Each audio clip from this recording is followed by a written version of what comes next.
Servicios Educativos Integrados al Estado de México y la Dirección de Educación Superior, a través de la Comunidad de Aprendizaje, Colaboración, Difusión y Vinculación de CEIEM, presentan la conferencia magistral Presente y Porvenir de la Formación Inicial en el contexto de las reformas educativas, a cargo del doctor Eduardo Mercado Cruz, docente de la Escuela Normal Superior de Texcoco y colaborador en los procesos de codiseño curricular de los planes de estudio 2022 para la formación docente de la Dirección General de Educación Superior para el Magisterio de la Secretaría de Educación Pública, en el marco del Foro Interinstitucional Intercambio de Experiencias Metodológicas en la Construcción del Trabajo de Titulación en las Escuelas Normales Superiores Federalizadas de CEIEM.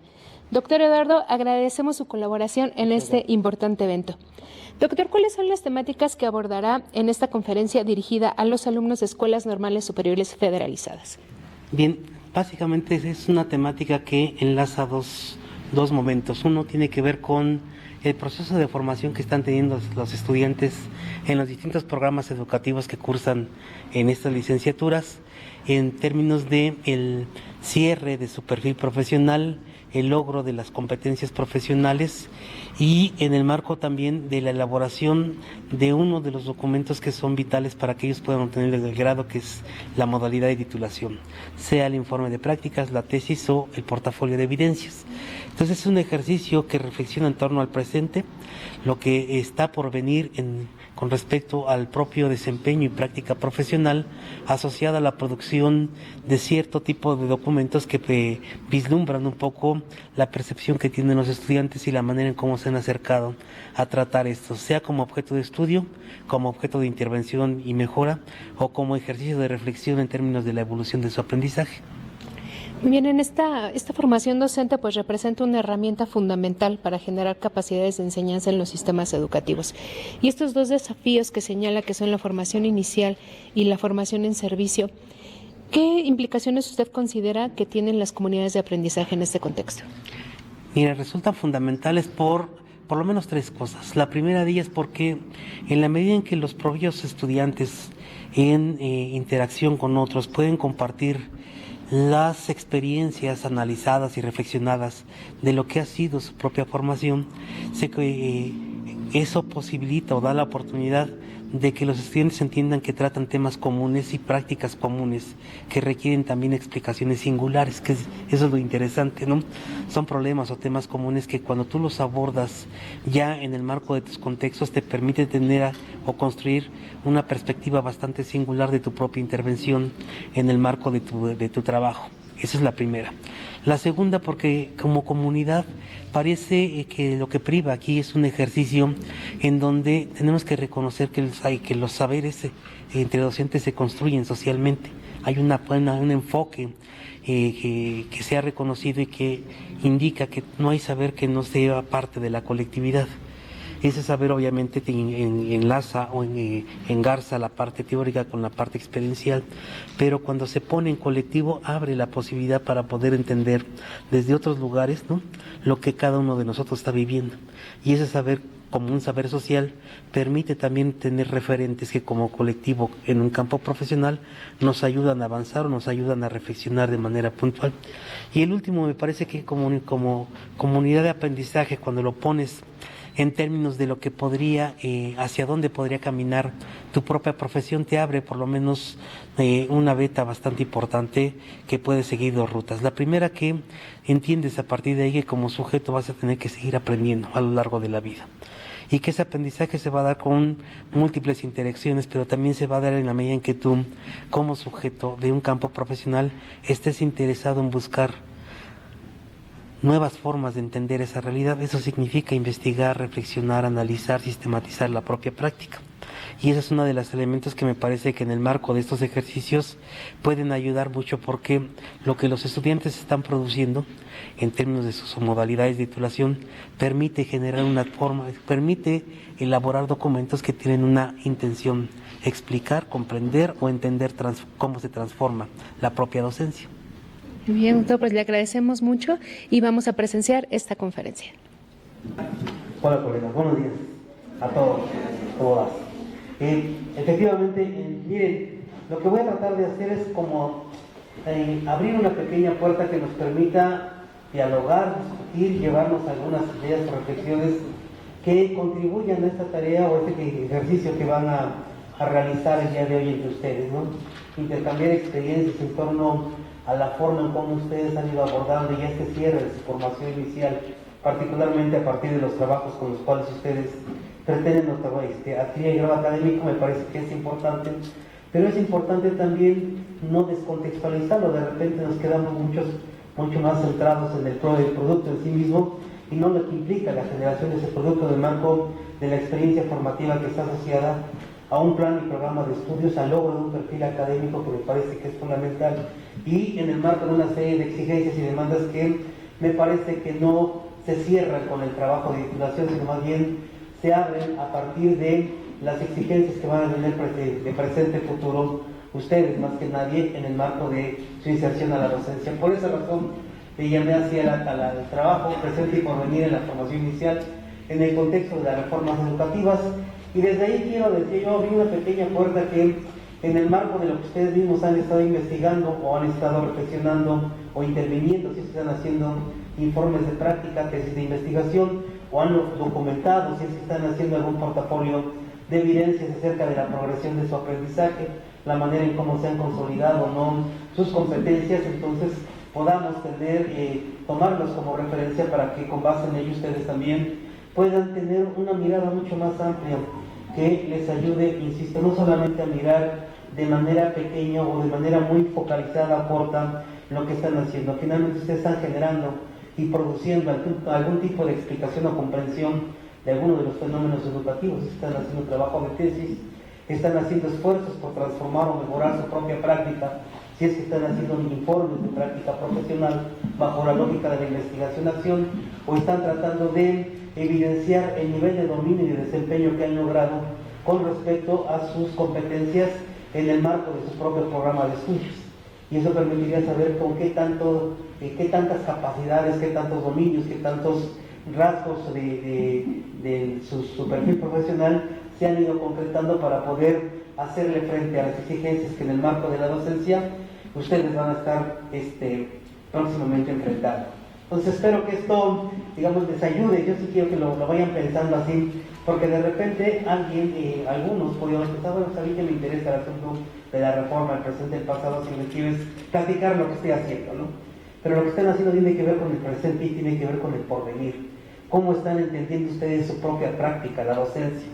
¿Cómo la están abrazando, sea como objeto de estudio, de conocimiento, o sea como un espacio para intervención y mejora?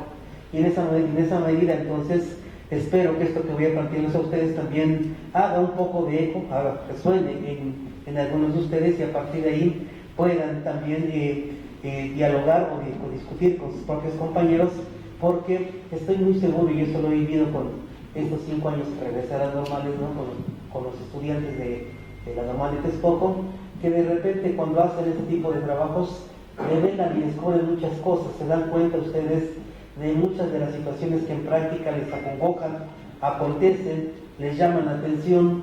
Me parece que a partir de ahí también hay un montón de situaciones que los vinculan con sus temas, pero sus temas vistos de una manera mucho más compleja, mucho más amplia, pero de repente que ustedes tienen que acotar, tienen que delimitar, porque en algunos casos no es posible cambiar toda la práctica, no es posible tampoco explicar o comprender todo lo que se vive en el ámbito de la docencia. Por eso hacen recortes, por eso delimitan temas objeto de estudio, por eso identifican problemas de práctica, por eso ponen en el centro temas con competencias para poder documentar sus niveles de desempeño.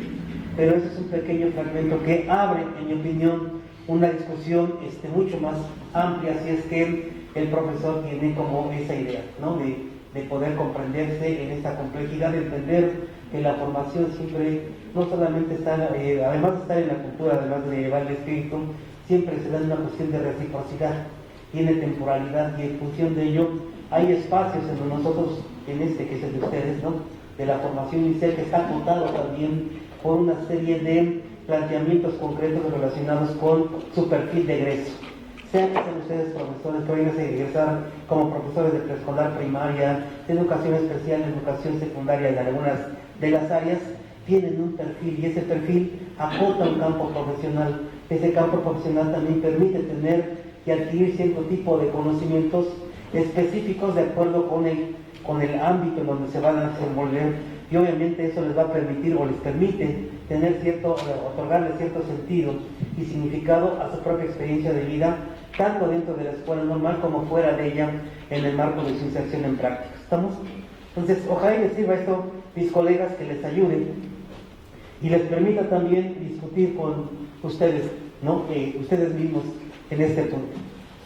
Hay algunas preguntas, más bien yo siempre te digo, cuando quiero abrir la puerta lo que planteo siempre son preguntas, no respuestas. A mí me resulta muy complicado dar respuestas a preguntas que de repente yo tampoco, para las cuales tampoco tengo ninguna respuesta, y entonces a mí me late más como hacer este ejercicio de ver, si yo me pudiera pensar como docente, ¿no? Como docente que está a punto de egresar, como docente que está a punto de desarrollar ya su práctica profesional en un campo ya muy delimitado, ¿no? Que yo siempre me hago esa pregunta y me las he hecho, ¿no? Porque mi tema objeto de estudio desde que hago trabajo de indagación está centrado siempre en la formación, en la práctica, en los saberes, en la cultura, en la identidad, en la evaluación, todo vinculado con la formación inicial. Desde 1994 que hago investigación más formal en este campo, todo el tiempo he estado poniendo en el centro el asunto de prácticas, saberes, identidad, cultura, ¿no? Valores y estas cosas. Y entonces, les quiero plantear este tipo de preguntas con la idea de que las puedan reflexionar, porque les voy a ir poniendo algunos ejemplos que a mí me han llegado mucho, sobre todo ahora que insisto que regresar a normal, ya de manera más formal, porque los estudiantes de repente, cuando a los que he asesorado, tanto en tesis como en informe, como en portafolio de evidencias, de repente tenemos como una visión muy centrada, muy vinculada a la experiencia de vida, y a veces nuestra experiencia de vida nos hace ver cosas que realmente no suceden o no son más que producto de mi percepción y del poco entendimiento o entendimiento restringido que yo tengo de la docencia, ¿no? Les voy a poner a partir de ahí un conjunto de ejemplos vinculados a qué conocimientos, saberes, experiencias, ¿no? Formarse para qué tipo de contextos, etcétera. El día de ayer tuve una plática con los estudiantes porque en la normal de Texcoco vamos a armar un seminario y vamos a acompañar a los estudiantes de sexto semestre, 3 profesores nada más para adelantarlos en el trabajo de titulación. Vamos a terminar el semestre con un ejercicio que permita, para los que van a hacer tesis, terminar con un protocolo para que entren ya al séptimo y octavo.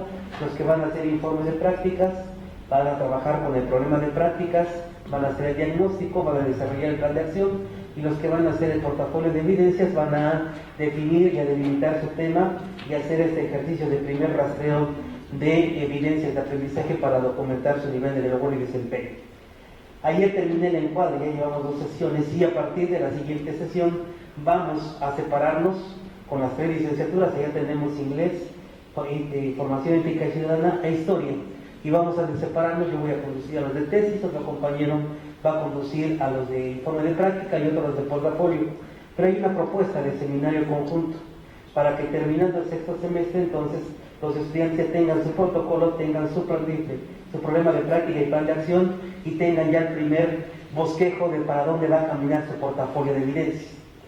Esto nos ha llevado, en el caso particular, porque yo coordino el equipo, a desarrollar algunas acciones de acercamiento con los estudiantes, ¿no? Y obviamente cuando ellos nos van planteando sus preocupaciones, sus temas, sus intenciones, siempre me lleva a pensar en dónde están sus saberes, cómo y de dónde están aprendiendo, cómo están visualizando la práctica. Así es que les pongo 2 ejemplos de manera muy concreta, colegas. Uno está en el campo de la enseñanza de la historia, ¿no? Hay un estudiante que quiere hacer un trabajo de intervención bajo la lógica de la investigación, un informe de práctica para desarrollar el pensamiento crítico en los estudiantes, la conciencia histórica, la empatía histórica y todos estos rollos que se traen, ¿no? Le dije, está muy bien. ¿Y por qué lo quieres hacer? Es que los alumnos no piensan críticamente y no tienen... está muy bien. ¿Cómo sabes que no? Porque yo lo sé, pero ¿en qué te basas? Y entonces cuando uno le comienza a preguntar al estudiante, siempre el asunto resulta que, o la respuesta, va a parar con el estudiante, y el estudiante dice, El estudiante de normal dice, es que los alumnos no les interesa, no están motivados, no desarrollan pensamiento crítico. ¿Y qué haces tú en tus clases? ¿Cómo lo trabajas? Si el asunto de un informe de práctica tiene que ver con que tú puedas diagnosticar un problema de práctica a partir de lo que tú estás haciendo allí, no de lo que tú percibes allí, entonces ¿cómo has documentado tu propia experiencia? ¿Qué saberes estás poniendo en juego para poder procesar y analizar ese tipo de información? Y desde dónde tú puedes señalar que eso es un problema de práctica.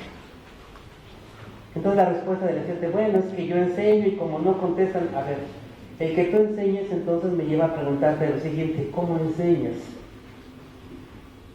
Para ti, ¿qué es el pensamiento crítico? ¿Cómo enseñas empatía histórica? ¿Desde dónde? Y cuando le empieza uno a preguntar, resulta que hay más vacíos de conocimiento, de dominio, y que está teniendo efecto, obviamente, en su propia práctica. Y entonces digo, cuando usted no domina el concepto, no entiende la teoría, no entiende el enfoque de enseñanza, cuando no entiende su didáctica, el que está generando el problema es usted. Y entonces de repente digo, a ver, ustedes tienen temas, y los temas están bajo la percepción de ustedes. Y de repente no alcanzan a distinguir qué es lo que están haciendo.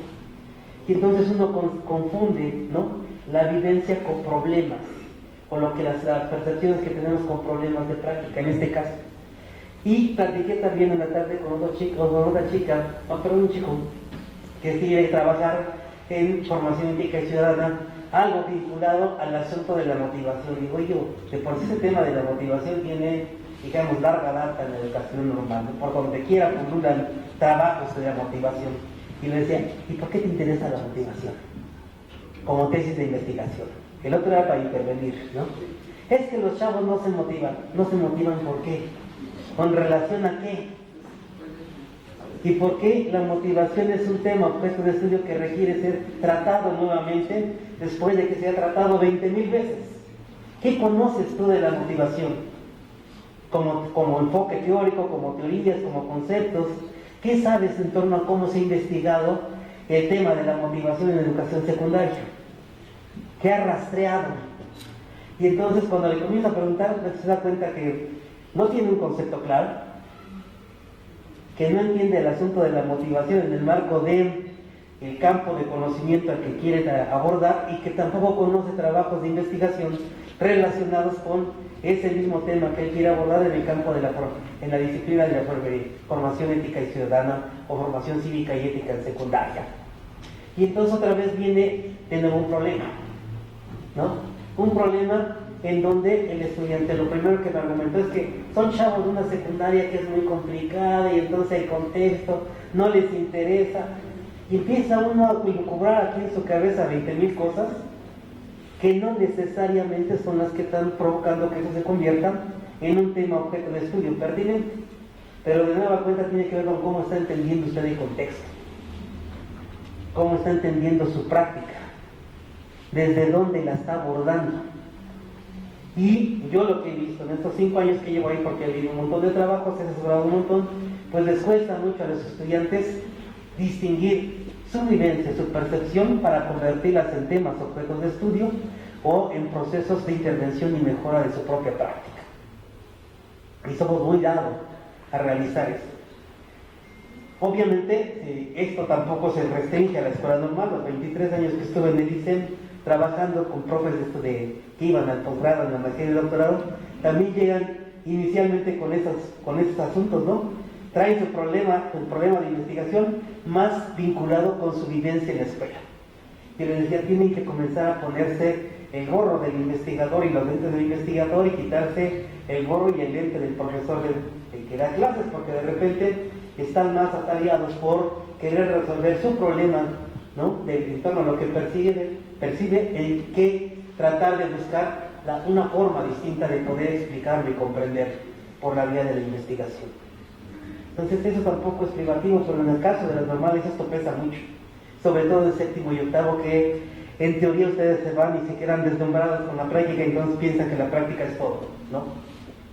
Y ese no tampoco lo alcanzamos de repente a entender. Entonces, vayan estas preguntas, colegas, para que puedan entonces entender esto que a mí, fíjense que a mí me da como un dolor de cabeza cada vez que dicen, es que ahora estamos con el plan 22. Yo de repente cuando les pregunto a los profesores, ¿y realmente cuál es la esencia de la diferencia entre la propuesta curricular 2011-2017 y ahora 2022? Más allá de que digan que es la 4T y que la nueva escuela mexicana, a mí eso me choca, porque son discursos comunes con lugares comunes. ¿Cuál es la esencia de la diferencia? Y a decir, esta cara por competencias, este ya no trabaja competencias, trabaja como por capacidades. ¿Y cuál es la diferencia entre una competencia y una capacidad? Teóricamente, ¿cuál es la discusión que está ahí? Pedagógicamente, ¿dónde está? Más allá de las cuestiones ideológicas, ¿de dónde proviene el concepto de capacidades que pusieron en el plan 2022? ¿Y cómo evolucionó el concepto de competencias que estaban en los planes 2011 y 2017? Porque todo el mundo cuando habla de las competencias se regresa a de seco, a los 70s y que instrumentales, pero no manches, ya pasaron 30 años o 25 años y el concepto de competencias evolucionó tanto que todos los enfoques que están puestos en estos programas, más los ustedes del 2018, están en un sentido que se soporta bajo la lógica socioconstructivista. Y la capacidad, la competencia entonces se entiende más como la forma de poder movilizar distintos tipos de saber para poder responder en diferentes contextos y diferentes escenarios a las exigencias que esa práctica social y culturalmente les está planteando. O sea que no tienen una visión instrumental, nunca la han tenido. Y si no, revisen cómo están redactadas las competencias y cuál es su sustento. Pues yo les preguntaba a los estudiantes, ¿no? Les he preguntado a los profesores porque de repente sí nos metemos como en estas lógicas de que sí. Y yo cuando les pido un argumento se los pido en el sentido de, a ver, pongan sobre la mesa sus autores. Algo que he aprendido de decir una vez, ¿cuál es su respaldo? Porque si no, de repente, por discurso está chido, cada quien puede asumir y hace un montón de cosas, pero cuando dicen, a ver, ¿y qué se sostienen? ¿Cuáles son los autores? ¿Cuáles son las diferencias? Pues ya no alcanza. Y entonces te quedas más como en esta cuestión que en muchos casos se sostienen bajo una lógica en la que el argumento de repente resulta ser bastante complicado, ¿no? De entender o de comprender. Es de repente me parece que va poniendo en el centro ese tipo de situaciones. ¿Y por qué lo planteo así? Pues por una razón muy sencilla, mis colegas, porque si yo voy viendo cómo van pasando y cómo se van concretando el currículum en nosotros y cómo algo que está prescrito a nivel nacional o a nivel escolar opera a nivel del aula, en el caso de nosotros estamos allí, ¿no? Hay una propuesta nacional que ha habido para formar profesores. Ustedes la tienen con los planes 2018, ¿no? Esos planes 2018 que ustedes están desarrollando, a nivel escolar ustedes lo han estado desarrollando más como parte de su aprendizaje y lo han concretado en el terreno de la intervención cuando van a las escuelas de educación preescolar, primaria y secundaria, dependiendo de la licenciatura. Y entonces yo siempre me he hecho la pregunta, a ver, ¿qué tan diferente es la práctica de usted que es 2018, del que era del 2012 y del que era de los de 97? ¿Qué diferencias observan ustedes en las prácticas de los profesores que han transitado por las distintas propuestas curriculares? Hay diferencias sustantivas entre los profesores en su práctica, no en su discurso solamente, en su práctica, porque es ahí donde se expresa, en su práctica, de un profesor que estaba trabajando con el 2017 y que ahora está reconvencido del 2022, más allá del asunto de trabajar por proyectos, y proyectos que operan en función de los libros del proyecto de aula, escuela y comunidad. Hay modificaciones sustantivas, hay un interés que te permita plantearlo de otra manera tu propia docencia. Yo no lo sé, por eso hay que investigar. Porque entonces uno tiene que ver si efectivamente hay un proceso distinto para poder colocar en el centro una serie de principios que parecen que no son del todo fáciles de concretar si no se dan en la medida en que yo pueda tener una intención muy clara con respecto al sujeto que estoy colaborando o con el que estoy acompañando en su propio proceso de formación. Y lo digo de esa manera porque si uno ve el perfil de egreso del 2012 en la educación básica, ven el de ustedes, dirían, es que no corresponde porque ya el 2018 con el 2022 es distinto. Yo diría, sí son distintos en cierto sentido, pero siempre han puesto en el centro, me parece, que una serie de premisas básicas o de intenciones básicas, porque no hemos descubierto, digamos, cosas tan nuevas en el ámbito de la formación. Hace muchos años que hay hartos investigadores que han estado poniendo en el centro esta discusión, qué y cómo formarse, qué y cómo formarse en el campo de la docencia, para qué formarse, con qué tipo de conocimientos, por qué el asunto de la formación de los estudiantes en educación en el marco de la docencia requiere ser parte de una política muy sólida, muy fuerte, que permite entender que es un proceso de tránsito donde un sujeto en 8 semestres tiene que adquirir y desarrollar una serie de aprendizajes, capacidades, conocimientos que le permitan enfrentar un campo profesional. Y entonces uno tiene que entender que hay una delimitación. La formación inicial para nosotros dura 8 semestres. El concepto de formación es mucho más amplio y mucho más complejo. Nos acompaña toda la vida, desde que nacemos hasta que morimos, eso me queda claro. Y hay todavía un componente más que está vinculado con el asunto de la formación en el marco del propio desarrollo profesional y que tiene que ver con el tránsito del sujeto durante su vida productiva o académica, que puede durar 30 o 35 años o 40 si es que vuelven a cambiar la ley de jubilación, en donde un profesor va a transitar por un montón de reformas educativas y va a tener que seguirse formando y desarrollándose en su propio campo profesional. Pero siempre ha habido un interés, ¿no? Porque la formación de profesores obviamente representa, para el caso de todos los sistemas educativos de todos los países, una herramienta fundamental. La base fundamental, y eso se descubrió con el informe, se planteó con mucha contundencia en el informe McKinsey, es que la clave de los países, ¿no?, y de su desarrollo depende mucho del conjunto de profesores, el gran sistema de profesores que acompañan todo este proceso, ¿no? Y decía que no, esto ustedes pueden rastrearlo, hay un montón de investigación en torno a esta cuestión y que a mí me parece bastante importante señalarlo, porque insisto, si yo me regreso a pensar un poco en lo que ustedes están haciendo, lo que han investigado, lo que están percibiendo, la forma en cómo están abordando sus objetos de estudio, tiene que ver mucho con la forma en que ustedes entienden, comprenden y viven la propia docencia, la manera en cómo se distancian en torno a ella, la forma en cómo ustedes explican o tratan de comprender lo que está sucediendo en su propio campo profesional. Y para eso entonces se requiere saber si hay un montón de gente que ha investigado todo lo que tiene que ver con formación desde hace 20.000 años y lo ha hecho desde muchos lugares, ¿no? Y eso me parece realmente interesante porque desde allí uno puede encontrar, ¿no?, en términos de los diferentes estudios, cómo es que se va dando, cómo se puede ir planteando el asunto de la formación y por qué la formación requiere, básicamente en el campo de ustedes, en el campo de la educación, tener en cuenta una serie de elementos que nos van a acompañar de manera recurrente durante toda nuestra vida, ¿no? Independientemente de que pasemos o no por 2 o 3 o 4 o 5 reformas más, eso no lo sabemos. Aquí las han hecho seccionales, ¿no? Teóricamente las reformas curriculares no tendrían que darse sino hasta después de un periodo más o menos en promedio de 15 años, porque tiene que haber un seguimiento, tiene que haber un desarrollo, digamos, algo que nos permita entender a una generación completa para ver el alcance de las reformas educativas.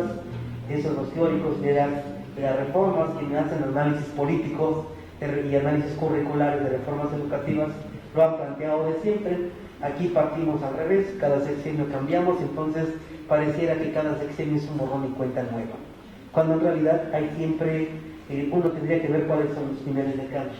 Esto, por ejemplo, lo encontramos nosotros en este informe nacional sobre formación inicial de los docentes, ese que se dice Ortega, Jaime, Mercado y Moreno, porque fue un trabajo que hicimos para la UNESCO hace algunos años. Redactamos y nos pidieron hacer una investigación para poder indagar acerca de las pedagogías de inclusión y competencias para el siglo XXI, para hacer un ejercicio comparativo entre 6 países, ¿no?, incluyendo México. ¿Y qué estuvimos haciendo ahí con estos colegas? Tratando de rastrear dónde estaban los puntos en tensión entre la formación y la práctica. entre la adquisición de ese conocimiento disciplinario, didáctico, ¿no?, que se requiere para sostener tus argumentos, tu toma de decisión, tu planteamiento, tu diseño, para poder intervenir en la docencia. Y entonces entrevistamos a estudiantes, por supuesto, de 3 escuelas formales públicas del país. Elegimos a 3 con una serie de parámetros de referencia que nos dieron. Entrevistamos a estudiantes de séptimo y octavo semestre, de quinto, a profesores del área de inclusión, del área de lenguajes, del área de matemáticas, a profesores de prácticas, a subdirectores de escuelas normales, a directores de escuelas normales y a algunos profesores que reciben estudiantes en sus escuelas, ¿no? Entonces fue interesante recuperar toda esta información porque nos permitió de alguna manera visualizar esta cuestión de que muchos estamos preocupados por esta relación teoría-práctica y a veces la práctica la vemos como un escenario totalmente ajeno a la formación, cuando en realidad es la otra cara de la moneda, sobre todo en el caso que nosotros nos vemos. Por eso ahí me regreso un poco con estas experiencias que he tenido con los estudiantes, ¿no?, con sus trabajos de investigación o con sus trabajos de intervención. De repente ven a la práctica como algo totalmente ajeno. Ahorita tengo 2 estudiantes de la licenciatura en inglés que en lugar de mirar a la práctica tienen como objeto de estudio analizar los saberes disciplinarios y didácticos que han adquirido y que les sirven para tomar decisiones al momento de intervenir. Nuestro foco de estudio está en cómo y desde dónde se adquieren saberes disciplinarios y didácticos para la enseñanza del inglés, con los chavos de inglés que tengo. Y entonces estamos regresándonos a la formación. Y sus estudios, los compañeros de otras generaciones son sus informantes clave. No nos fuimos a la práctica, estamos tratando de documentar qué está pasando y desde dónde están adquiriendo esto de ellos mismos los saberes disciplinarios y didácticos que son la base para la toma de decisión al momento de intervenir. Entonces cambiamos, en lugar de meternos a la práctica, nos regresamos a la formación con una intención muy puntual. Los estudiantes, justamente una de las estudiantes que participó en un estudio muy reciente que tenemos ahí en la Escuela Normal en el grupo de investigación, en una entrevista que le hicimos acerca de este asunto de los saberes, decía que en la formación ella tiene adquirido el 80-20. El 80 lo ha adquirido en práctica y el 20 en la normal. Y dije, a ver, espérate, ¿cómo que el 80 en la práctica y el 20 solamente en la normal? Y decía, bueno, es que en la práctica es donde uno aprende a ser profesor. Y yo decía, sí y no, porque ese ha sido siempre el debate de toda la vida. Y entonces, si uno se hiciera en práctica, no tendría sentido estar aquí en la escuela normal. ¿Para qué existe una institución formadora de docentes si el profe se hace en la práctica? ¿No? Entonces tenemos un debate allí.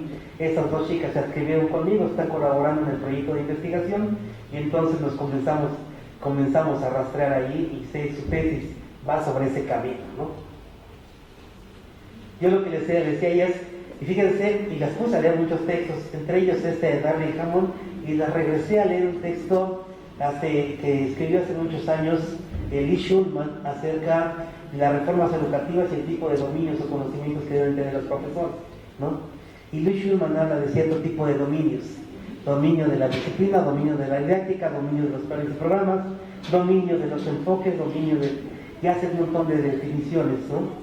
Cuando les di también a leer el asunto de los saberes de Tardif, ¿no?, y lo conjuntamos con estas investigaciones que tienen, vean la fecha, Darley Hammond tiene más de 30 años investigando la formación, y si yo veo cuáles son las cualidades o atributos o conocimientos que un profesor debe tener, resultan ser los mismos de manera recurrente, ¿no?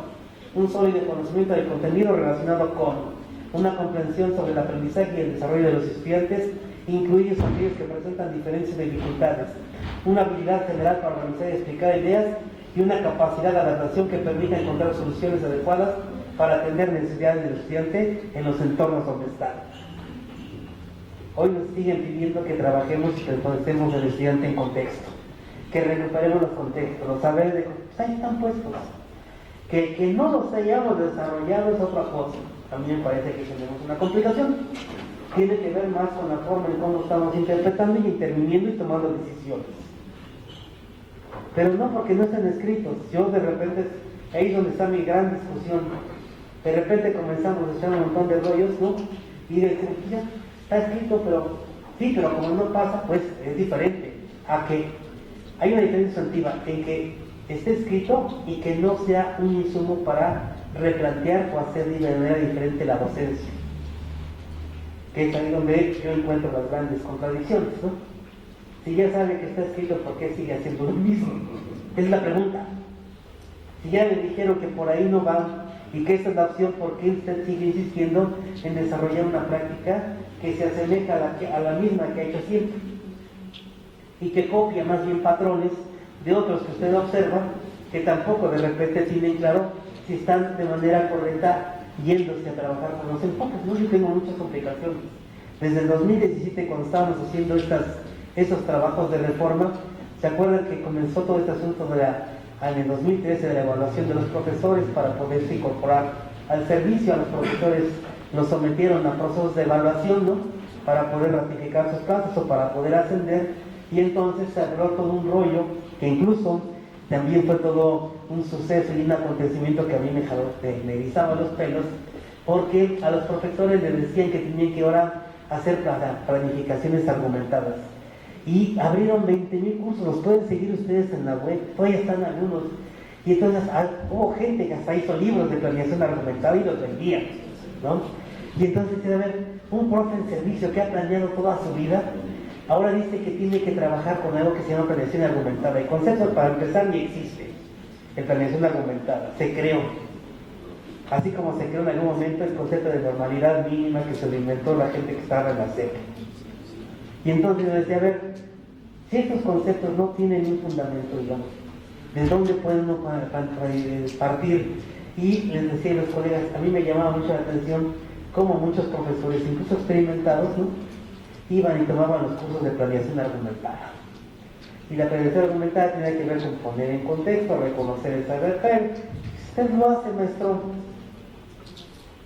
Y es lo que pasa ahorita mismo con el asunto del enfoque por proyectos, ¿no?, vinculado al campo, por ejemplo, de lenguajes, que tiene dos vertientes bastante interesantes.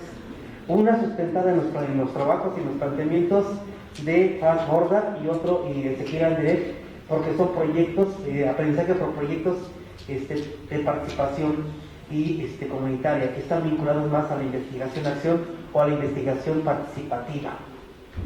Y el otro tiene que ver con el enfoque de proyectos desde el propio, ¿cómo se llama?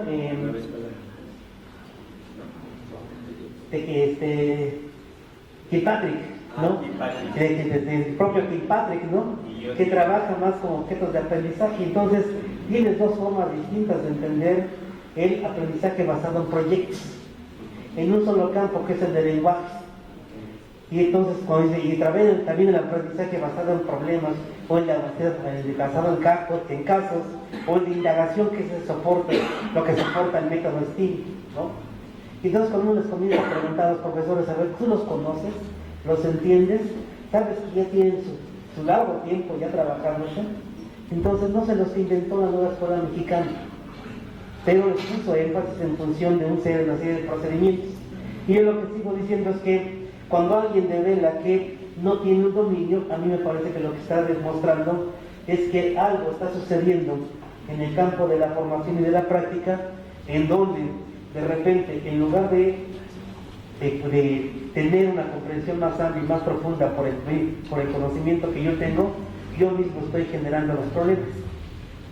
Si yo no entiendo cómo se trabaja por proyectos, nunca he leído trabajar por proyectos, lo único que tengo es la guía técnica que me dieron en los consejos, ¿no?, y que sigue el paso 1, 2, 3, 4, lo sigo, y además veo solo el documento, ¿no?, paradójicamente los libros de aula, escuela y comunidad, el libro de proyectos, aula, escuela y comunidad, ya traen predefinido el proyecto, lo cual contradice de manera concreta lo que dice el mismo enfoque por proyectos, porque el proyecto se construye, se identifica a partir de análisis de contexto y problematización de contexto. Pero ya no tienes ahí definido, te dice cuál es el proyecto, cuáles son las preguntas y qué tienes que hacer. Y entonces ya no hay proyecto, digamos. Lo que sigue el profe a través de la lectura del propio libro, ¿no?, que lo ha llevado básicamente a que desarrolle estas cuestiones. Y eso es genial, porque entonces tengo varios alumnos que dicen, no, es que yo voy a hacer un trabajo de investigación o de intervención, porque como en la nueva escuela mexicana dice que hay que trabajar por proyectos, entonces yo voy a implementar. Bueno, ¿desde dónde lo va a hacer? Y entonces a lo que se remiten es a la guía y no a un problema que requiera ser atendido, que se haya identificado, sino a algo que ya tiene como un procedimiento predefinido. Entonces digo, queda como que por ahí ya no va a resultar el asunto. Pero tiene que ver con lo que usted entiende, lo que usted conoce, lo que usted sabe. Y obviamente si no tiene conocimiento, no conoce, no sabe, no ha investigado, pues obviamente esto tiene una repercusión básicamente en la forma en cómo nosotros visualizamos las cosas, ¿no? Aquí no me detengo mucho, creo que el profe lo dijo bastante bien, ¿no? Todos los planteamientos de Gadamer, ¿no? En el caso que yo retomé de Ferrín, Honoré, todos van planteando esta idea. El asunto de la formación siempre es un proceso. Y un proceso de ida y vuelta y de acompañamiento. Siempre tiene lugar, contexto, cultura, tiene temporalidad, y entonces tiene que ver mucho con la forma en cómo nosotros, desde que nacemos hasta que dejamos este mundo, vamos adquiriendo en esa relación con el otro, la cultura, ¿no? Con nuestros propios contemporáneos, cómo es que nos vamos desarrollando nosotros mismos en acompañamiento con el otro. Esa es la idea de la formación en su sentido más amplio. Y obviamente cuando lo ves desde el lado de la práctica o de la praxis, ¿no? Entiendes que el campo profesional, por lo menos el de nosotros, nos obliga como a pensar en una práctica que no se traduce en un acto solamente mecánico y transmitivo, de transmisión, sino un ejercicio de transformación del sujeto, de la realidad y de la conciencia del sujeto. Por eso la práctica no solamente es irse a repetir los contenidos. Yo fui a observar muchas clases desde ahora que regresé a la norma, y era genial porque a los estudiantes de inglés, a los de historia y a los de formación empírica, cuando yo entraba a la hora de clase, yo la verdad voy siempre con una idea distinta. No si llegaron temprano, si trajeron su material, si el material es vistoso, voy a ver qué y cómo hacen, qué y cómo explican, qué y cómo usan argumentos, plantean ejemplos, hacen analogías, ¿no? Y en todas las clases a las que yo entraba, el estudiante casi siempre me tocaba ver, punto número uno, los de inglés son geniales. El de inglés llega, pone la fecha, eso es lo primero que hace, y la pone en inglés chino. Pone la fecha y luego se va al tema y a la estructura gramatical. Y regularmente alguien utiliza los vocabulario. Entonces, esa es la lógica. Hay un patrón de enseñanza bien característico de los profes de inglés. Después de eso se pasan al ejercicio. Algunos utilizan algún tipo de video o recurso para poder enseñar y ya se van al ejercicio y termina la clase con la calificación del ejercicio.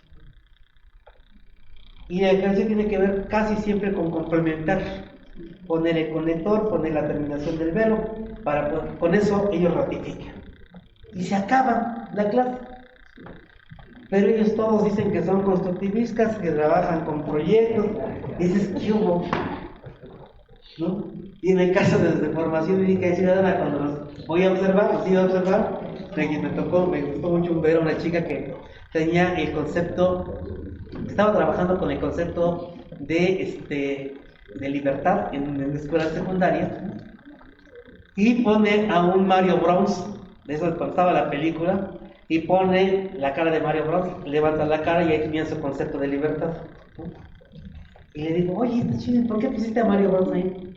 Dice, pues porque está de moda, ¿no? Para que les llame la atención, eso los puede motivar para trabajar el concepto de libertad. Le digo, dice, sí.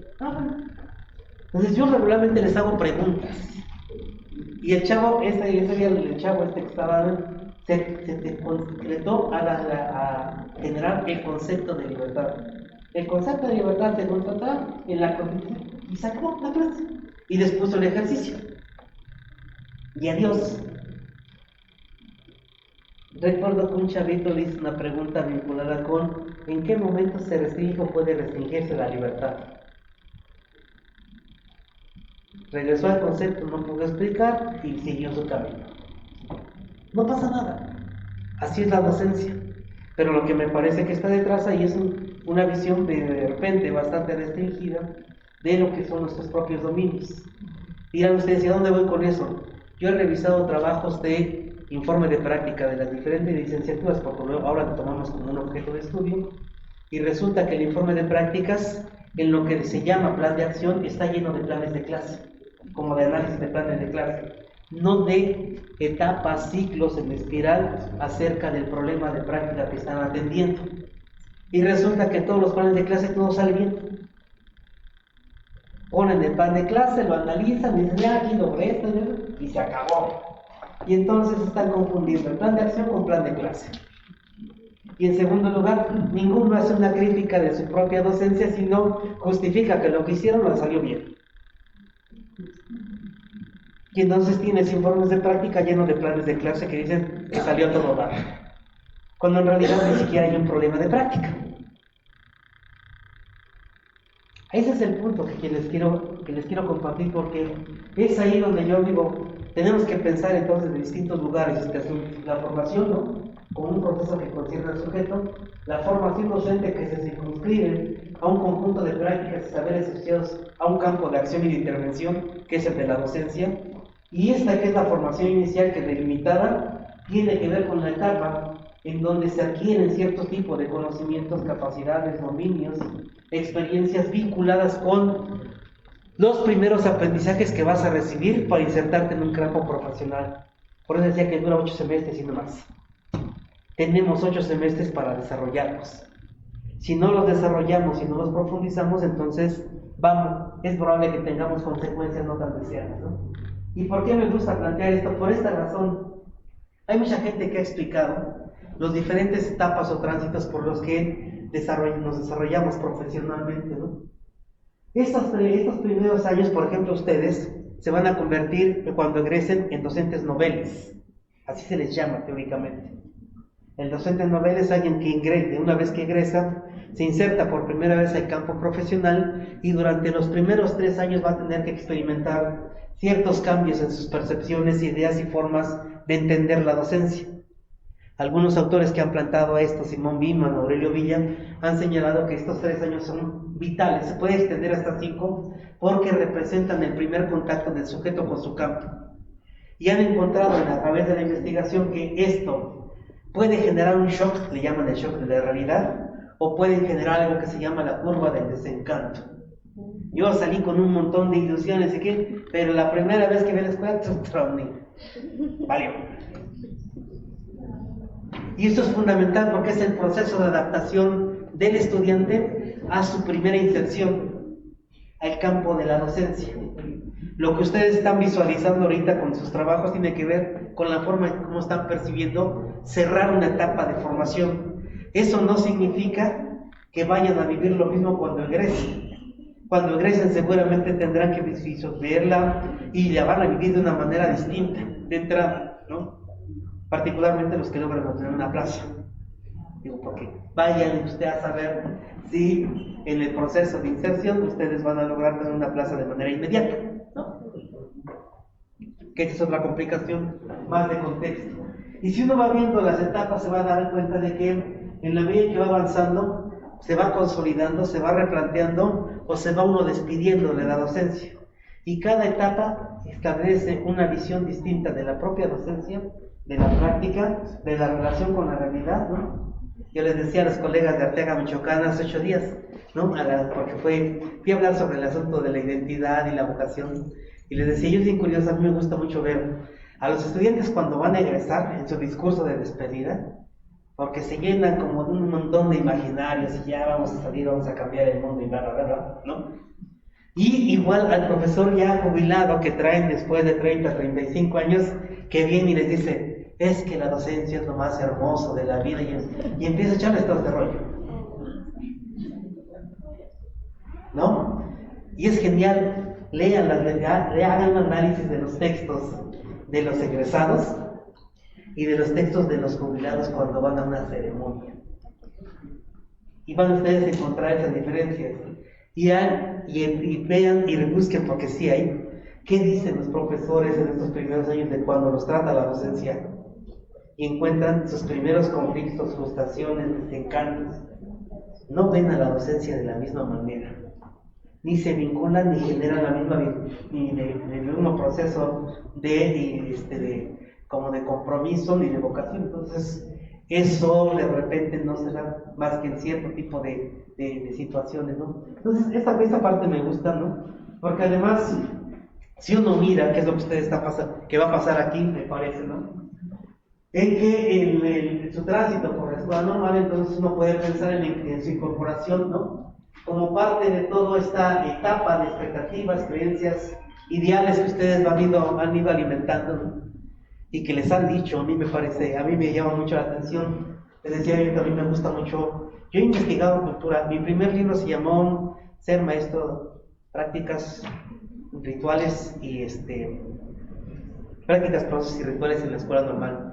Y está publicado por Plaza y Valdés. Cuando yo estaba haciendo ese trabajo de tesis, que fue mi tesis de doctorado, en una primera versión y después se convirtió en libro, yo encontraba que hay un montón de rituales en las escuelas normales que resultan interesantes, pero se vuelven aterradores, ¿no? En muchos sentidos, ¿no? Esta idea y la imagen prototípico del profesor, esta idea de que el profesor tiene que vestir su trajecito azul, su vestido, ¿no? Es genial verlo en las escuelas normales, se convierte en un ritual que a veces es inamovible, ¿no? Y que de uno piensa, y uno ve, cuando estaba haciendo el trabajo de campo, lo dicen normales de Jopico, ustedes la conocen la zona, Tierra Caliente, ¿no? Cuando yo estaba viendo todo este asunto de los rituales, esta necesidad de los profesores del canijo traje azul, cuando los mandaban a las rancherías, que estaban a 20 kilómetros con pura terracería, y los chavos se tapaban con sábanas en las camionetas de revisas, porque si no se tapaban llegaban, digamos, ya con maquillaje completo, ¿no? Y cuando ellos mismos veían a los propios profesores de básica de esas escuelas sanitarias, rurales, ¿no?, marginales, vestir de una manera totalmente distinta. ¿Cuál es el argumento de los profes de la escuela normal? Es que esta imagen, un profesor debe ser, y entonces pone su decálogo de debe ser, ¿no? Un decálogo que viene desde a finales de 1800, ¿no? Y no hemos cambiado. Pero yo siempre pienso, cuando uno ve lo que sucede allí, te das cuenta que en el marco de la propia formación tú encuentras un montón de cosas que te permiten explorar, ¿no? Te permiten ver a través del currículum cómo tú puedes o no fortalecer ciertos tipos de saberes, o en esta idea de ir a practicar te pone en un contacto distinto que te permite también visualizar de una manera distinta tu formación y la propia realidad. Y en ese sentido a mí me llama mucho la atención porque en el marco de todas las investigaciones que hemos hecho, la primera que estuvimos trabajando cuando yo me incorporé al ICEL, antes de que saliera de la maestría, en el 94, financiaron un proyecto CONACYT, de los poquitos que financiaron, con Ignacio Pineda y Catalina González, eran dos profesores de ahí del ICEL Mecatepec, ¿no? Y yo era su chalán, yo era el que hacía el trabajo de campo, porque todavía no salía de la maestría. Entonces, entre el 94 y el 96 estuve haciendo trabajo de campo. Catalina se va a colaborar con Olaf Fuentes Molina para cambiar el estudio 97, en aquel entonces, y yo entro en el 95 a cubrir la ICH, al ICEL. Por esa razón entré, por el proyecto de investigación que teníamos de ser CONACYT. Y se nos ocurrió en aquel entonces comenzar a hacer algo que no se había hecho formalmente, que son los famosos encuentros de egresados. Yo coordiné 3, yo propuse hacer encuentros de egresados. Cuando hicimos el encuentro de egresados con docentes noveles, particularmente docentes noveles, los que acaban de egresar de 1, 2 o 3 años de servicio, con los que iban a egresar, la cosa se puso genial, porque les decían a los dice, ahora sí, cuando ya salgan, cuando ustedes estén ya en la práctica, los chavitos son suyos. Así, o sea, quien ya tiene, ahora sí tiene el poder de domarlos, soy yo. Como practicante todavía ustedes la viven medio raro, porque ni son o no son. Decía un alumno que tuve en la maestría, que también es asesor de sus tesis, dice, el alumno es el jamón del sándwich, ni está aquí ni está allá, ¿no? Yo utilicé el concepto de estar en el limbo o estar en un proceso de tránsito ritual. Cuando tú estás en el umbral, no es, ni perteneces, ni en un lado ni en otro, estás en un punto intermedio, sobre todo en séptimo y octavo. Y que ustedes lo viven ahí muy puntualmente. Y lo hacen le hago caso al titular de la primaria o de la secundaria, o le hago caso a mi profe. que me está revisando mi plan de clase y a fuerzas me lo quiere firmar, y si no me lo firma, no me deja practicar, ¿no? Y entonces dice el estudiante, pues le doy el plan a este para que me lo firme, al fin del otro ni me lo pega. Y cuando llego lo guardo. Fácil. Y entonces, no, les voy a dar muchas ideas son prácticas, digamos, que están en el marco de lo que es la docencia. Por eso decía que la práctica, si tú la ves como una práctica social, intencional, histórica, situada, en cada momento te va a llevar a pensarla y a vivirla de una manera diferente. Si yo tengo, ustedes mismos que tienen sus trabajos de investigación o lo que vayan a presentar hoy, tendrían que pensar la práctica de una manera mucho más compleja. De repente la pensamos de manera más instrumental y más incluso para resolver, que es lo que les pasa mucho a los que están haciendo los informes de práctica. No, que no entienden su problema, pero ya tienen la solución. Ustedes no saben qué está pasando ni cómo está sucediendo, pero ya tienen la respuesta, ¿no? Nunca diagnosticaron nada, pero ya tienen por dónde hacerlo. Y entonces eso me parece que es fundamental, porque para poder intervenir, la pregunta es acerca de qué y cómo. Y lo primero que te dice la investigación acción, a ver, usted diagnostique su práctica. Identifique de su práctica cuál es el problema central que está enfrentando, y en función de eso plantea una pregunta de práctica, desprenda una hipótesis de acción y genere un plan de acción para intervenir. Y en el plan de acción entonces está la respuesta. Y entonces todo el mundo ahora hace al revés, tiene la respuesta sin entender su problema, y entonces de repente ya hace todo lo posible por lo que su propuesta se aplique, aunque esté modificando toda la naturaleza de la propia práctica. Eso es lo complicado, por eso sencillo, tiene que ver mucho este asunto con cómo vamos visualizando. Y obviamente eso también, en el marco de lo que yo sigo observando, creo que nos lleva en ciertos momentos a pensar de una manera distinta. Estos elementos que yo les estoy planteando son parte como de un ejercicio que he estado haciendo de recuperación de distintas afirmaciones que no solamente estudiantes, profesores, sino también profesores de básica, directivos, mucha gente sigue insistiendo, ¿no? La teoría es una cosa y la práctica es otra, es genial. Y verlo más en el caso de los formadores. Los formadores, yo tengo muchos trabajos de investigación donde el profesor de la normal dice, bueno, ya cuando vayas a la práctica ya ves que es otra realidad. La práctica es otra cosa, no manches. Si yo mismo estoy diciendo que la práctica es otra cosa, entonces yo mismo me estoy negando. Y estoy negando lo que estoy ofreciendo aquí como parte de tu formación, ¿no? Pero los profes son geniales, de las normales. Hay muchos profes, espero que aquí no, pero allá donde yo trabajo sí, son insistentes, ¿no? Ahí cuando vayas a practicar entonces ya va a ser otra cosa, ya está la realidad, aquí es, y hay profes que dicen, es que allá está la realidad. Y entonces, a ver, entonces, ¿qué estoy haciendo aquí? Si la práctica es la buena neta y la realidad está allá, ¿qué demonios hacemos aquí en la escuela normal? Y todavía hay unos más osados, esos los tengo documentados en los textos, ¿no? Donde decían los profesores. Bueno, aquí te estoy enseñando. La teoría sí es una cosa, pero ahora que vayas allá, veas si la teoría funciona. Te vas a dar cuenta que no. Dices, yo, entonces, ¿cómo está entendiendo la teoría? Si la entiende como un conjunto de preceptos que están aislados y que no parten de una evidencia real, porque de ahí surge, ¿no? Entonces la pregunta es, ¿cómo el profe de normal está entendiendo incluso la relación teoría-práctica y la propia teoría? Y eso me genera muchos conflictos a mí, ¿no? Pasa lo mismo con este asunto, ¿no? El método se hace en la práctica, y eso lo escuchamos en todos lados, ¿no? Con los colegas con los que diseñamos el trayecto de práctica profesional desde 2012, 2018 y 2022 en los congresos nacionales, es que el profe se hace en la práctica. Yo sigo quebrándome mi cabeza para saber si es cierto que el maestro se hace en la práctica o cómo están entendiendo la práctica, más bien, y hacerse en la práctica, que es diferente. Entonces, desde esa lógica a mí se me ha ayudado mucho a pensar que en el marco en el que nosotros mismos nos estamos moviendo, y seguramente ustedes experimentan su docencia, hacerse en la práctica se ha resultado para muchos de nosotros o de ustedes, ¿no?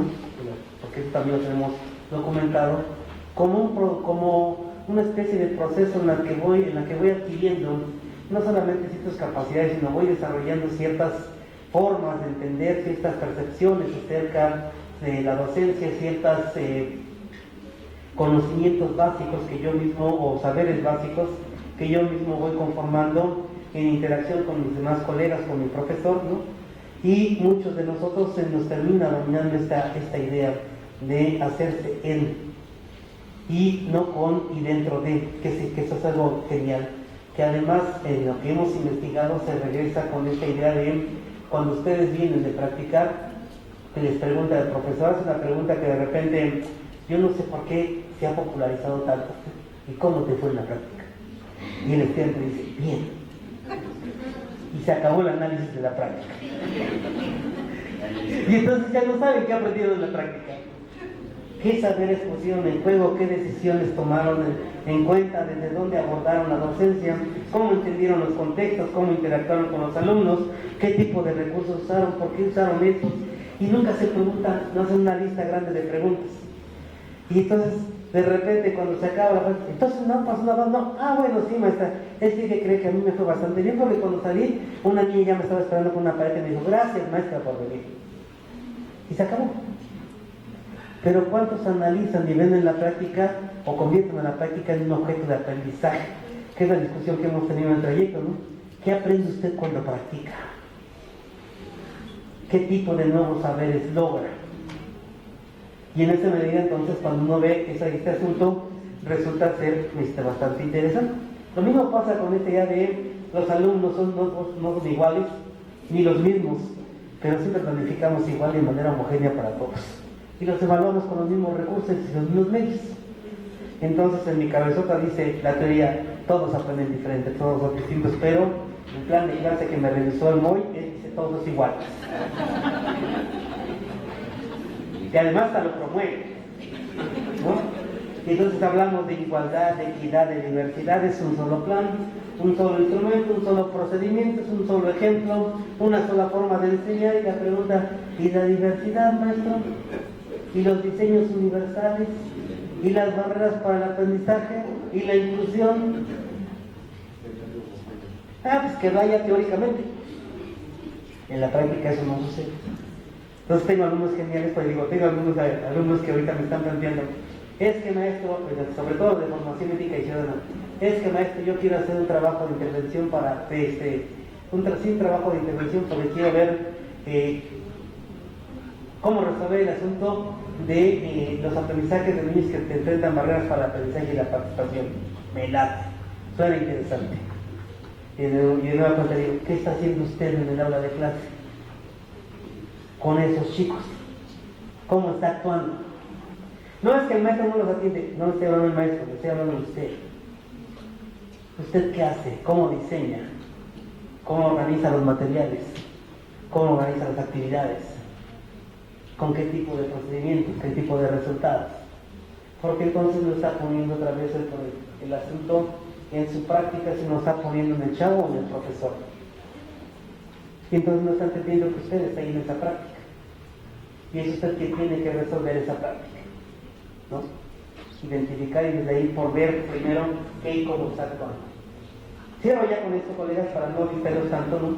Porque me parece que hay una serie de retos que supongo yo que en el marco de sus propios trabajos de indagación podrían ser un elemento sustantivo para que ustedes pudieran todavía reformarlas o replantearlas.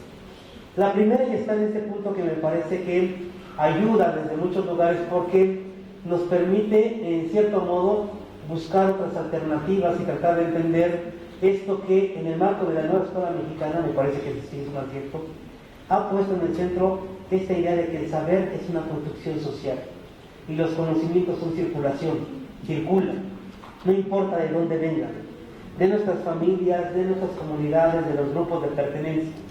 Entonces, es necesario pensar que la escuela ha dejado de ser el único lugar para aprender. Uno aprende en todos los lugares, en todos los escenarios. Aprendo con mi amiga cuando platico, aprendo si me meto en las redes, aprendo si me vinculo con algún grupo de pertenencia, aprendo con mi familia, aprendo con el titular, aprendo tú. Y me parece que eso es un gran acierto porque la nueva escuela mexicana, eso sí lo puso en el centro. Hay un saber que trasciende la escuela. le llaman saber comunitario.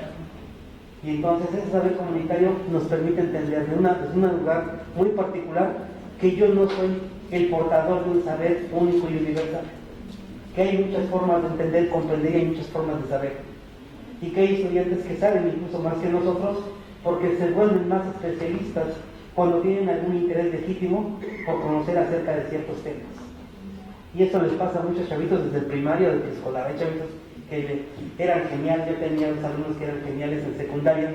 Yo fui profe de primaria, secundaria, de prepa, de normal, de posgrado. Pero cuando estaba en la secundaria, trabajando la asignatura de ciencias sociales, se llamaba así, tenía un alumno que era testigo de Jehová y que cuando llegamos al tema de la contrarreforma religiosa, Martín Lutero, no manches, me daban unas barreras, pero desde la lógica de su religión. Y tenía otra alumna que era genial porque le gustaba la mitología griega. Cuando trabajamos los griegos, cada rato me llevaba con unas malditas preguntas en aquel entonces y yo no tenía respuesta. No sé si me doy a entender. De repente uno piensa que enseña, ¿no? Y enseña como transmisión, pero de repente no entiende que la enseñanza no es solamente transmitir, la enseñanza es trazar rutas de acompañamiento para que el otro sujeto pueda aprender y seguir aprendiendo. O brindarle nueva información para que la pueda incorporar a la que ya tiene. Y en consecuencia pueda volver a reconstruir, que es algo que les decía yo a los estudiantes. ¿Saben cuál es la lógica que sostiene todo este asunto? Toda esta idea que usted asimila, acomoda, equilibra y devuelve. Ese es un aporte fundamental. En el trabajo de epistemología y conocimiento de Piaget, la clave está no solamente en el estadio, sino que yo asimilo, acomodo, equilibro y devuelvo, y nunca dejo de hacerlo, durante toda mi vida. Entonces en todo el tiempo se puede aprender algo. Y asimilar la información, acomodarla a la que yo tenía, equilibrarla y ajustarla y volverla a devolver. Y la devuelvo como un conocimiento mío, como un saber apropiado. Entonces eso me parece muy chido, ¿no? Obviamente aprender a trabajar en incertidumbre se convierte en algo fundamental porque si algo nos ha mostrado toda la teoría, si algo nos ha mostrado la propia experiencia, es que no hay una práctica que se repita y sea mecánicamente o sea transferible de un lugar a otro. El mismo profe de secundaria, eso lo viví yo, lo han vivido muchos estudiantes, lo he vivido con compañeros, pasas del segundo A al segundo B en matemáticas, física, ¿no? Y el segundo B resulta ser el grupo más amoroso y el segundo A el más desastroso de la vida, donde te hacen la vida académica un calvario. Aunque llegues tu mismo plan, aunque sea la misma escuela, aunque sea el mismo turno, aunque sean los mismos chavitos de la misma comunidad, no hay práctica que no esté rodeada de incertidumbre. Thomas Schoen por eso decía que la práctica la tenías que empezar más como en zonas indeterminadas, como una zona no estable. Y desde ahí me parece que esto está genial, ¿no? Obviamente trabajar, desprenderse de prácticas anquilosadas, ese es uno de los grandes retos que yo sigo observando. Veo a estudiantes que siguen repitiendo, y ese es el efecto que tienen de repente los profesores titulares de séptimo y octavo de las escuelas, ¿no? Tienen un efecto bastante fuerte con los practicantes, y el practicante termina imitando más al titular que creando su propio estilo. Usa las mismas frases, las mismas poses. Algunas estudiantes de preescolar son las que más he seguido en ese punto, hasta se visten igual que la educadora, compran la bajita, traen su moñito y acá, usan las mismas frases, el mismo jueguito, eso es genial. Y en matemáticas en secundaria también lo he visto, de profes que dan matemáticas que enseñan así, y el estudiante que está practicando y que se está formando hace exactamente lo mismo. Y entonces uno ve cómo el sujeto copia patrones. Y en lugar de desarrollar una formación auténtica, termina teniendo una formación que es más heterodirigida, que está predeterminada por alguien más, que en este caso es el que tiene más influencia y es el titular de la clase. No el profe de prácticas, ese ni lo pelan, pero al de titular sí, y además eso se debe a que muchos de nosotros como profesores de normación es que allá está el experto, allá está el que sabe, ¿no? Entonces esas son las lógicas las que les quiero plantear. Yo espero que piensen, vayan pensando sus objetos de lo que están haciendo y traten de ver sus objetos, sus temas o lo que ustedes están planteando, tiene como base toda esta reflexión o una parte de esta reflexión y si puede ayudarles también a mirar de una manera distinta el cierre de su formación. En mi opinión, el cerrar la formación no solamente con este documento, sino con el informe de prácticas que se entrega ya para poder concluir por lo menos el séptimo y octavo semestre, serían dos documentos que ayudarían de muchas maneras a visualizar el tipo de profesor que se avecina que voy a ser. Y entonces eso significa, salud, vivir el presente para pensar en el porvenir. Muchas gracias, colegas. Listo.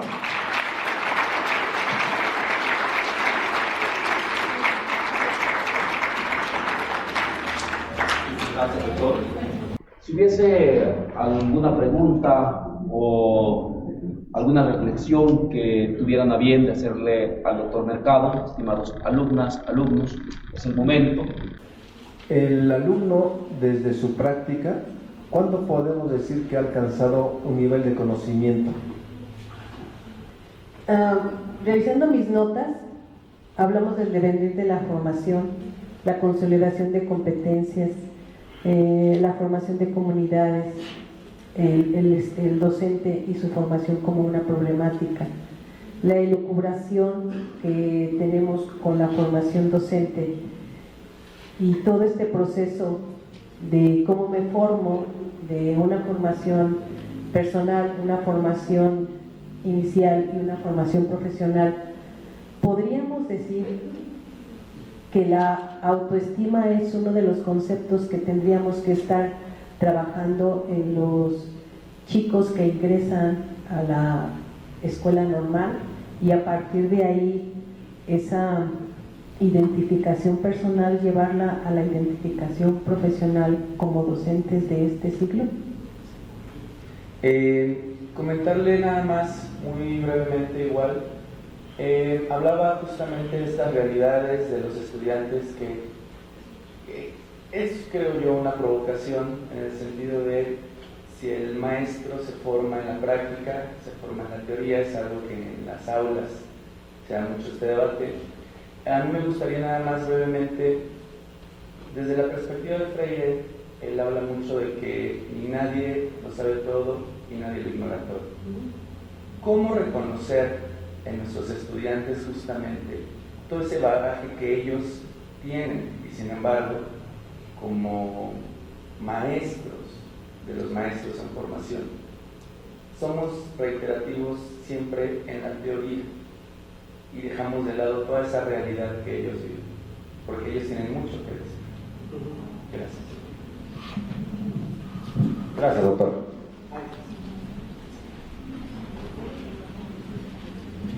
Bien, pues ahí él va como, son nuevamente ideas para que los comparta a ustedes con la intención de que las sigamos como reflexionando, porque no son respuestas contundentes, ¿no?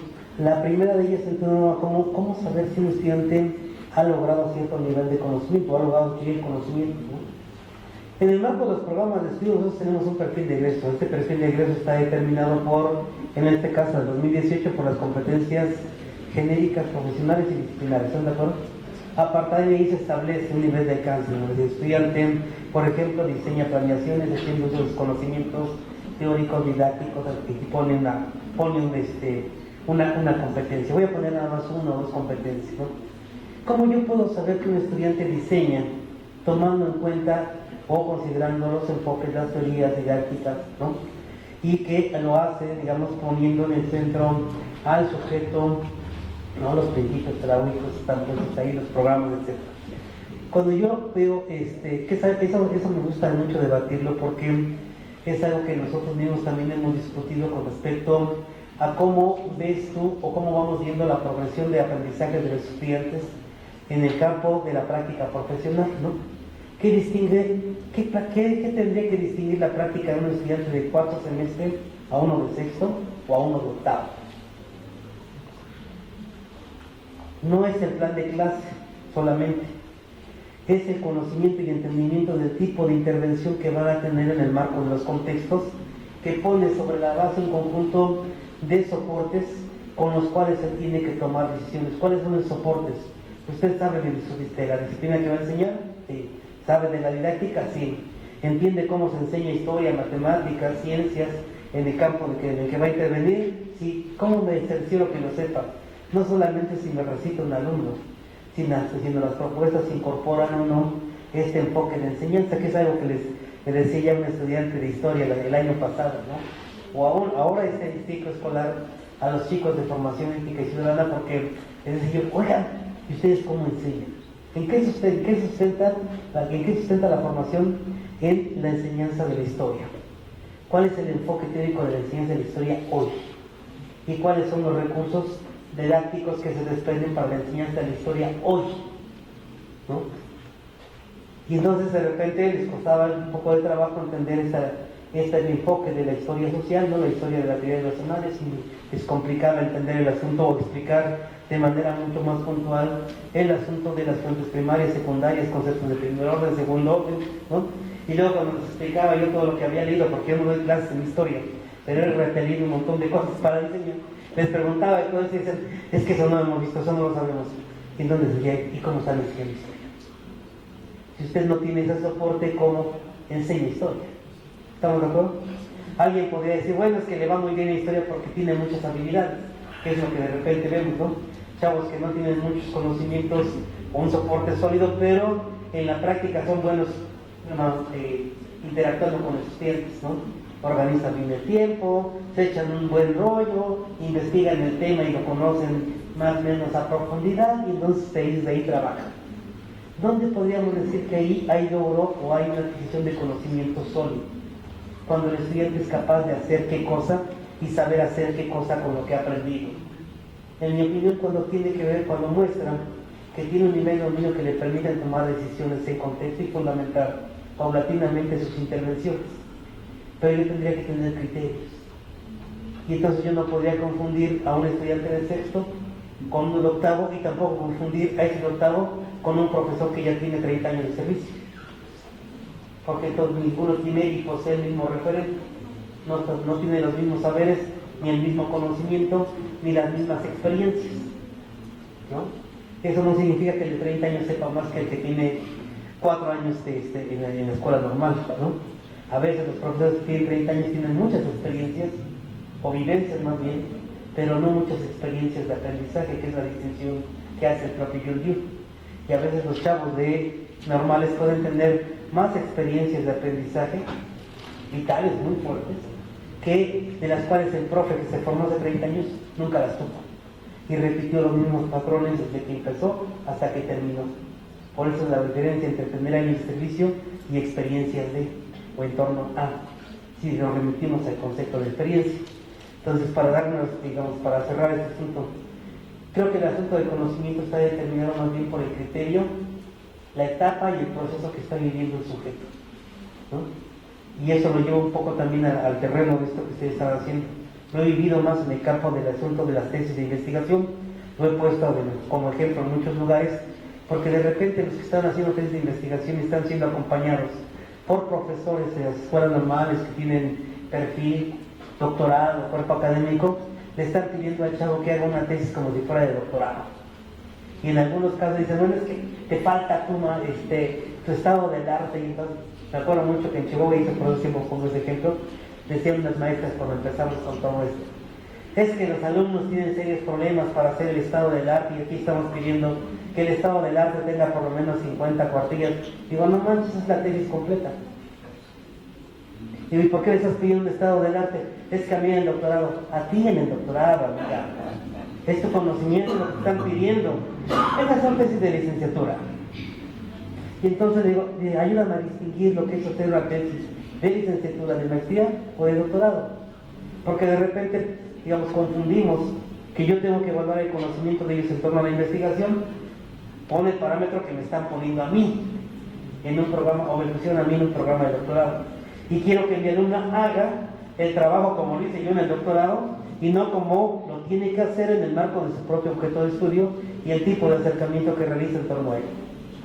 Si lo ven ustedes ahí, es una cuestión de conocimiento, ¿están de acuerdo? Yo no puedo medir al chavo con el mismo criterio de conocimiento mío como asesor que medirlo como alguien que se está iniciando en. Y entonces yo tengo que tener un criterio para poder determinar qué tipo de conocimiento valorar. y siempre está en función de algo. Tienen un perfil de egreso o tienen un criterio de elaboración de un trabajo escrito. Y es ahí donde yo determino hasta dónde o de qué manera puedo decir que el estudiante ha logrado conocimientos. Y en dónde están esos conocimientos, en qué lugar se ubica. Lo que no significa que va a dejar de aprender, va a seguir aprendiendo toda la vida, eso ya lo quedamos. Pero sí hay cortes que tenemos que pensar. En ese mismo sentido y sobre la misma lógica que tú lo planteas, mira, efectivamente yo que he encontrado, el primer trabajo, mi tesis de maestría tenía que ver con el ingreso a la escuela normal, motivos, expectativas y condiciones, ¿no? ¿Por qué ingresan los estudiantes? Eso lo hice en el 95, 96, por ahí así fue mi tesis de maestría. Y estuve trabajando con estudiantes de dos escuelas normales del Estado de México, la de normal de Texcoco, por cierto, y la de Catepec. Y yo les preguntaba en aquel entonces, ¿qué motiva, con qué expectativas, cuáles son las intenciones de alguien por ingresar a la escuela normal? ¿No? Y yo encontré algo bien interesante que tiene que ver con lo que tú señalas. El asunto de reconocer que alguien tiene algún tipo de intención, inclinación, emoción, digamos, cuestión subjetiva en el ámbito de la docencia, siempre está mediado por las condiciones sociales, culturales, ideológicas, de género, ¿no? de las cuales son portador cada uno de ellos. Es decir, puede haber gente que tiene cierta inclinación, tiene cierta identificación, tiene ciertas emociones, ¿no? que lo van acompañando en su toma de decisión, y esas en algunos casos se ratifican en su tránsito por la escuela, y otras se nulifican, entonces terminas odiando a la escuela y no convenciéndote de él. Cuando estaba haciendo este trabajo de investigación vinculado a la cultura y valores, encontré también dos cosas interesantes. Hay un detonante en la escuela normal que resulta fundamental para poder hacer ese clic, tanto, digamos, más subjetivo, ¿no?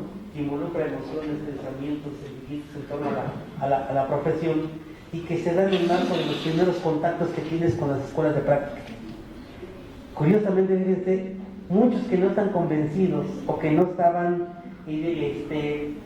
emocionalmente vinculados con la profesión, cuando entran en contacto con el campo profesional y tienen una experiencia agradable en torno a él, dicen, de aquí soy, creo que sí puedo y nací para. Y entonces hay algo que se llama vocación adquirida. Hay algo que se conoce como vocación innata, que Emilio Tempi definió como vocación adquirida. Y es ese sentido o esa intención de pertenencia que te das convencimiento en torno a la actividad que quieres desarrollar, pero que se da por interacciones. Y son interacciones, todas ellas subjetivas, curiosamente, ¿no? Entonces tú te terminas convenciéndote de que sí eres profesor, que estás emocionalmente vinculado con ello, porque en algún momento tuviste una experiencia que te detonó, sea porque haya sido retadora o sea porque haya sido algo muy gratificante, ¿no? Un amigo mío con el que la normal superior se llama Enel Lozano, siempre termina diciendo, es que yo soy sociólogo. Le digo, sí, canijo, pero llevas casi 25 años en la normal superior de México, ¿no? Si fuera sociólogo, pues vete a hacer sociología. ¿Por qué sigues aquí? Pues porque le gusta la docencia. Y entonces cada que habla de sus experiencias y de lo que no quería, de lo que no emocionalmente no estaba conectado, resulta que es lo que más le ha dado herramientas para involucrarse con la profesión. ¿Sí me explico? Entonces eso me parece que es fundamental, porque entonces en las escuelas normales estamos desperdiciando algo que me parece que es potencialmente útil si le encontramos sentido. No solamente en la parte anímica, emocional, sino en el sentido de pertenencia y en esta cuestión que está vinculada con generar un tipo de compromiso más ético, ¿no? más político con la profesión, en el sentido de Freire, porque eso es lo que te permite situarte como un agente de cambio. Si es que quieres un profesor que realmente y de manera consciente quieres intervenir de una manera distinta en tu docencia, ¿estamos de acuerdo? Y de esta forma, entonces, lo que tú estás planteando me parece un poco que nos lleva, a mí me podría llevar como esta otra reflexión que está más en el marco de lo siguiente. Si uno va visualizando el trayecto formativo de que yo hablaba, en el marco de los 8 semestres que tiene pensados o que están prescritos para la educación normal, tú lo que ves es un sujeto que en el marco de las interacciones que va a tener tanto dentro y fuera de la escuela, en los ámbitos de intervención escolar, que son ámbitos de intervención social y política al mismo tiempo, son educativos, te va a llevar justamente a no perder de vista esa relación que guarda el sujeto frente a su propia práctica profesional, la manera en cómo entender una docencia que no se rige y no se mueve solamente por la determinación de una política educativa, se mueve más por las interacciones y las interacciones de los sujetos. ¿Estamos de acuerdo? Y en esa medida entonces a mí eso se me hace bastante interesante, porque ahí tú puedes ver un montón de profesores que hacen muchas cosas para poder ayudar o contribuir a transformar realidades muy locales o muy dentro del aula. Y yo conozco un resto de profesores que le han apostado a eso, aunque no se genera a gran escala, digo, tiene que ver mucho con la interacción del sujeto frente a su mundo, esta manera en cómo querer o pretender transformar. Y en esa medida entonces cada vez que yo observo, ¿no? Me observo a mí mismo, me doy cuenta de lo que hacen o no hacemos los profesores, tú encuentras en su propia práctica algunas inclinaciones, por un lado, que son más ilustrativas o que son más, permiten más entender el nivel de compromiso ético con la propia profesión, con tu profesión, en la medida en que te involucras tú mismo en un discurso, no mesiánico ni de crucifixión, sino ese discurso de que vale la pena hacerlo porque entonces eso te lleva a pensar de la otra manera. Usted, Lee Schulman decía, y usted tiene dominio acerca de los principios y finalidades del sistema educativo, no conocimiento de, usted se implica, conoce, sabe para dónde va el sistema, sabe para dónde va su práctica, sabe para dónde caminar con sus estudiantes. Si usted lo tiene claro, entonces ya le cambió el panorama y ya cambió la perspectiva de hacer docencia, porque ya no estás por cubrir, estás porque quieres hacer una transformación que te permita en esa relación teoría práctica, en esa relación de formación en contexto, en esa relación de sujetos en distintos planos, te obliga o te va a llevar de alguna manera a visualizarte como veo el concepto de líderes, ¿no? Como un agente de cambio. Creo que yo no le vería del otro lado, o sea, me parece que por ahí está el asunto, si tú quieres o si tú piensas, ¿no? En este planteamiento que haces de cómo este asunto de la formación no solamente puede quedar restringido a un proceso que abre y cierra, en este caso, en la formación inicial, en esa etapa, sino que abre, cierra y vuelve a abrir una puerta para seguir aprendiendo y para seguir vinculándose con contextos, que es el gran desafío que tenemos los profes, me parece. Si no, no hay manera de hacerle, vamos a repetir el discurso de la misma forma. Y entonces los compromisos que vamos a tener siempre van a ser más artificiales, ¿no?, que reales. Yo no les veo por otro lugar. ¿Tal? Gracias. Por su valiosa conferencia. Bueno, chicos, pues vamos a hacer entrega de un reconocimiento. Creo que ustedes en este momento tienen el mejor pulso de lo que ustedes acaban de escuchar, y nada más pedirles por favor que en esta intención de este foro, del intercambio de algunas visiones metodológicas que ustedes están desarrollando, ahora sí, con sus maestros, podamos reconocer hasta dónde, a través de lo que ustedes han escuchado, nos podemos preguntar si las metodologías que estamos ocupando son aquellas metodologías que requerimos, o son, como lo dijo el doctor Mercado, ya las predisposiciones a los temas o problemas que ven y ya creen que lo han podido resolver. Acércate, Laurita, por favor.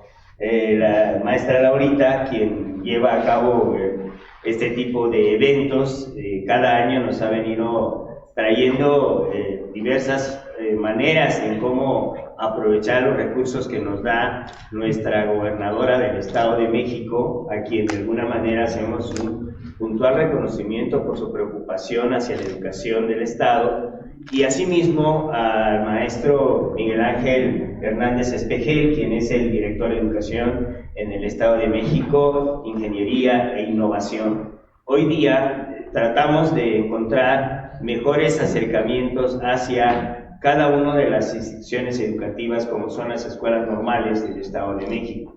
La preocupación también del doctor Magdaleno, nuestro director general de CEYEN, encamina estos espacios para poder transformar nuestras miradas hacia la educación. No podemos seguir mirando la realidad, como lo menciona el doctor Mercado, si nosotros no nos preguntamos qué es la realidad. Hace muchos años, Aristóteles, Platón, Sócrates se preguntaban, ¿y qué es la herencia? ¿Dónde quedó? ¿Dónde está la herencia? Y ustedes se preguntarán, ¿y eso qué es? Y yo les pregunto, ¿dónde está la verdad? Hace muchos años, el positivismo trajo un camino trazado para que nadie pensara más, porque ya existía una verdad. Y la verdad lo tenían los positivistas, ¿sí? Y decían que era la verdad. Hoy les puedo decir que esta realidad, por su propia intención, no puede considerarse verdad, sino solamente a través de la verdad. Pero la negación de la verdad abre la oportunidad de poder construir verdades, no una verdad. Y entonces es importante que entre todos ustedes los estudiantes, en este intercambio de experiencias con sus maestros, se puedan preguntar hoy día, ¿dónde queda esa verdad? ¿Cuál es la verdad que estamos construyendo de las escuelas normales entre la teoría y la práctica? Sí, ya hace muchos años, el señor Carlos Marx introdujo un concepto que ya lo presentó también el doctor Mercado cuando se refería a la praxis. La praxis va de la mano entre la teoría y la práctica. No hay una teoría sin praxis, ni una praxis sin teoría. Necesitamos entenderlo, porque de lo contrario cometeríamos esos errores que nos acaban de hacer ver y que de alguna manera también por un estatus tradicional seguiríamos pensando que haciendo foros, con estos foros nosotros ya tendríamos el cumplimiento de la formación del perfil de egreso de nuestros estudiantes, lo cual puede ser también un error en el que tenemos que aprender, y ojalá podamos aprender todos juntos para poder avanzar en ese sentido. Entonces, pues no me queda más que agradecerle a nombre de nuestro director de Educación Superior, al doctor Eduardo Mercado, por su valiosa intervención en el trabajo de los procesos de titulación en la formación de nuestros estudiantes. Y sin duda aquí tenemos alumnos de inglés, de biología, de español, de educación primaria, de educación preescolar, matemáticas. Entonces, cada uno de ustedes que están en el proceso de la formación también se podrían preguntar si estos ejercicios del día de hoy son parte de lo importante que ustedes tienen que seguir haciendo. ¿Dónde están las metodologías más apropiadas? Espero que no las encuentren para que sigan indagando, porque de lo contrario ya entonces estarían ustedes ya rebasándonos a nosotros, que bueno, ojalá y lo hagan, ¿no? Yo espero que podamos ir a la par, ¿no? Doctor Mercado, a nombre del director de Educación Superior, el doctor, les damos las gracias, porque creo que el doctor Benjamín, quienes platicamos hace rato, a través de esta responsabilidad que compartimos, deseamos que todo el éxito de su carrera siga siendo valiosa para nosotros. Se lo entregamos de la manera más adecuada, jóvenes.